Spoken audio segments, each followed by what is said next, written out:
Hi, നിങ്ങൾക്ക് എല്ലാവർക്കും സുഖം തന്നെയല്ലേ? നിങ്ങൾക്ക് എല്ലാവർക്കും സുഖം. ഇത് പഴംപൊരിയാക്കി. നിങ്ങൾക്ക് പഴംപൊരി നല്ല നല്ല പലഹാരമൊന്നും നിങ്ങൾക്ക് കാണിക്കലില്ലല്ലോ. അങ്ങനെ ഇത് പഴംപൊരി ആക്കിയിട്ടപ്പോൾ കാണിക്കാമെന്ന് വിചാരിച്ചു. ദമ്മ ലൈറ്റ് ചായ. Hi mummy, hi mummy. ഇത് നല്ല സമയമാണ് ഹായ് ആക്കുന്നത്. ഇത് നല്ല സമയം, ഇതിന് കുഴപ്പമില്ല.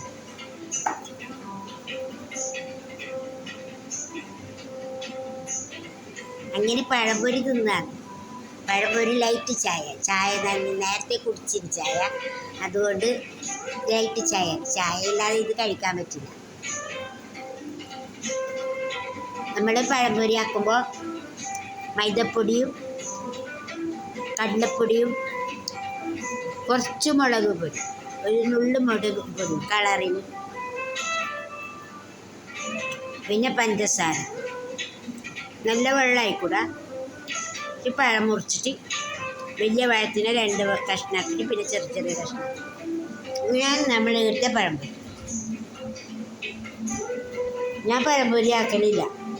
അരമരുള്ളിൻ്റെ പഴംപൊരി ആക്കല് നല്ല ഇടുള്ളൂ. പഴംപൊരി ആക്കുന്നത് നല്ലത്. ചോളയിൽ മുട്ട ചേർക്കുന്നോന്നൊരു സംശയമുണ്ട്. നല്ല ടേസ്റ്റ് ഉണ്ടായിരുന്നു. ഞങ്ങൾക്ക് പഴംപൊരി ആക്കിയിട്ട് അറിയില്ല. അവളിന്നെ ആക്കുന്നത് കൊണ്ട് പിന്നെ പ്രശ്നമില്ല. ഞാനിപ്പോൾ അമ്മ പറഞ്ഞെന്ന രീതിയിലാക്കി. അവർ മുളക് പൊടി ഇടും.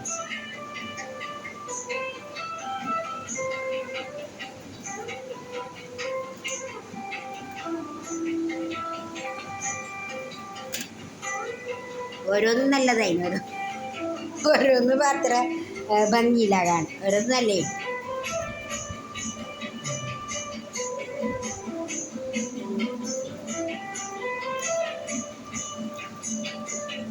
നാളെ 12 മണിക്ക് ഞാൻ പോകും നമ്മുടെ നാട്ടിലേക്ക്, പാലക്കുടി. നാളെ ശിവരാത്രിയല്ല, ഏഴൂർ അമ്പലത്തിൽ പോയിട്ട് നേരെ വീട്ടിലേക്ക്. ഭക്ഷണമെല്ലാം കഴിഞ്ഞിട്ടുണ്ടാവും. പിന്നെ നമ്മളെപ്പോഴും വ്രതം തന്നെയല്ലേ ഇടാം. ഇത് പച്ചക്കറിയായി തോന്നിട്ട് പോകണം വീട്ടിലേക്ക്.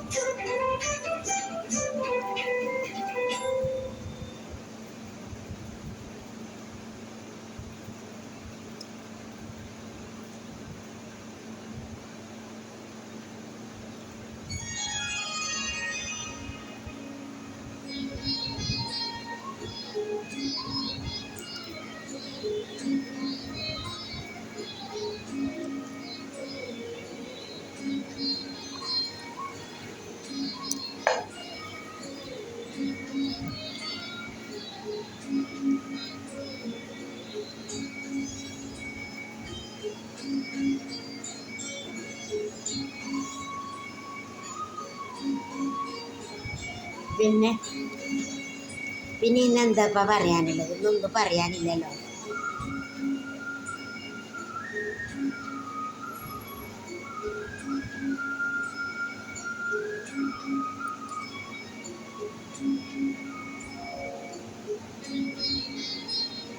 ಅಮ್ಮಿ ಪಳಂಬೂರಿಗೆ ಎಂತ ಹೇಳೋದು ನೀವು?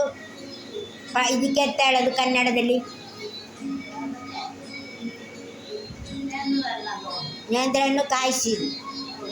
ನೇಂದ್ರಹಣ್ಣು ಕಾಯಿಸಿದ್ದು ಮಲಯಾಳ ಕನ್ನಡത്തിൽ ನೇಂದ್ರಹಣ್ಣು ಕಾಯಿಸಿದ್ದು പൊടി ಮಾಡಿ. അല്ലാതെ പൊടി ಮಾಡಿದ್ದು പറയരുത്, ನೇಂದ್ರಹಣ್ಣು ಕಾಯಿಸಿದ್ದು പറയരുത്.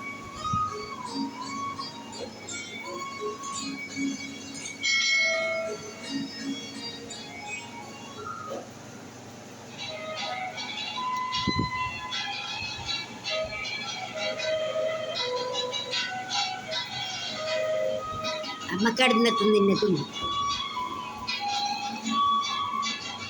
അമ്മ കുറേ തിന്നു. ഒരു പഴത്തിൻ്റെ തിന്നിട്ട് തിന്നാനല്ല നിറോള് തിന്നു. ഇതിപ്പോൾ രാത്രിക്ക് 2 വെച്ചിട്ടുണ്ട്. രാത്രി പിന്നെ തിന്നാൻ എടുക്കണ്ട. എന്നോട് പറയുന്നത് പിന്നെ തിന്നാൻ ഇത് എടുക്കണ്ടെന്ന്. അവിടെ ഇരിക്കട്ടെ. ഞാൻ പറഞ്ഞു അവിടെ മൂടി വെക്കാം, പിന്നെ കൊടുക്കാം. വേണ്ട വേണ്ട അവിടെ ഇരിക്കട്ടെ. അതിൻ്റെ കണ്ടുകൊണ്ട് തൊട്ടുകൊണ്ടിരിക്കണം. കുഞ്ഞുള്ള സ്വഭാവം. നമ്മളെ മരുമോളും കുഞ്ഞൊന്നും വരുന്നില്ല. അവിടെ വല്യമ്മ മരിച്ചതല്ലേ, അവർ വരുന്നില്ല. പിന്നെ പൊന്നൊരു പരീക്ഷയാണ്. Okay, bye bye. നാളെ ആടത്തെ വിശേഷം. പിന്നെ നമ്മളെ ഈ ബദിയെടുക്കാൻ കുറച്ചപ്പുറത്തൊരു വീട്ടിൽ മുഴുവൻ ചെടിയുണ്ട്. ചെടി എന്ന് പറഞ്ഞാൽ അവിടെ ഇല്ല ചെടി. അതിൻ്റെ വീഡിയോയിൽ എടുത്തിട്ട് വെച്ചേക്കാം. Okay, bye by. എല്ലാവരും സബ്സ്ക്രൈബ് ചെയ്യണം. നിങ്ങളെ പ്രാർത്ഥനയാണ് നമുക്ക് ഏറ്റവും വലിയൊരു ബലം. നിങ്ങളെ സപ്പോർട്ടാണ് വലിയ ബലം. നമ്മൾ നിങ്ങളോട് കടപ്പെട്ടിരിക്കും എന്ന് പറഞ്ഞാൽ നമ്മളെ വീഡിയോ കാണാൻ സിമ്പിളായുള്ള വീഡിയോ വരും. അത് കാണാനും സബ്സ്ക്രൈബ് ആക്കാനും പിന്നെ ലൈക്ക് അടിക്കാനുള്ളൊരു മനസ്സ്, അതിന് വലിയൊരു സല്യൂട്ട് കൊടുക്കണം. പിന്നെ ഇത് ഞാൻ എന്നും പറയുന്നത് പോലെ ഇത് പ്രായമുള്ളവരുണ്ടെങ്കിൽ നോക്കാൻ പറ്റുന്നില്ലെങ്കിൽ എൻ്റെ അടുത്തേക്ക് കൊണ്ടുവരാം. ഞാൻ പൊന്നുപോലെ നോക്കിക്കോളൂ. എനിക്ക് അമ്മമാരെ നോക്കുന്നതിനേക്കാളും അത്രയും പുണ്യം വേറെ ഇല്ല. പ്രായമുള്ളവരെ നോക്കുന്നതിന് അത്ര പുണ്യം വേറെ ഇല്ല. അതുകൊണ്ട് ഇനി നമ്മൾ പ്രായമാകുമ്പോൾ കുറച്ച് പുണ്യപ്രവൃത്തി ചെയ്യാമെന്ന് വിചാരിച്ചു. അപ്പോൾ അത് ചെയ്യണമെങ്കിൽ നിങ്ങളെല്ലാവരും സപ്പോർട്ട് ചെയ്യണം. നിങ്ങളുടെ സപ്പോർട്ടൊന്നും ഇല്ലെങ്കിൽ നമുക്ക് മുന്നോട്ട് പോകാനേ പറ്റും. നിങ്ങളെ പ്രാർത്ഥനയും സപ്പോർട്ടും സബ്സ്ക്രൈബറും ലൈക്കും സപ്പോർട്ടും ഷെയറും എല്ലാം വേണം. അല്ലെങ്കിൽ നമുക്ക് ഒറ്റയ്ക്കൊന്നും നടക്കില്ല. Okay, bye by.